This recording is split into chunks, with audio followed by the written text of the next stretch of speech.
खुनाच्या गुन्ह्यात 8 महिन्यांपासून फरार संशयिताला धारदार शस्त्रासह अटक करण्यात आली आहे।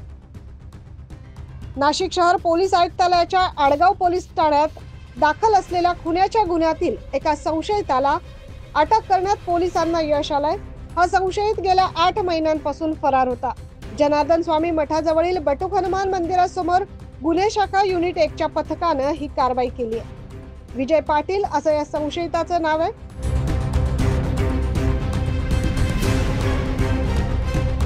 एक जण हत्यार घेऊन रस्त्यावरील वाहन चालकांना अडवून दहशत निर्माण करत असल्याची माहिती गुन्हे शाखेच्या पथकाला मिळाली।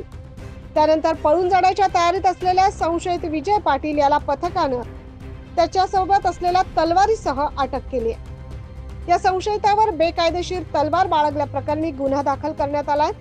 या अगोदर त्याच्यावर दाखल असलेल्या गुन्ह्याबाबत आडगाव पोलिसांच्या ताब्यात त्याला देण्यात आलंय। 9 न्यूज महाराष्ट्रासाठी प्रतिनिधी अजीज सय्यद।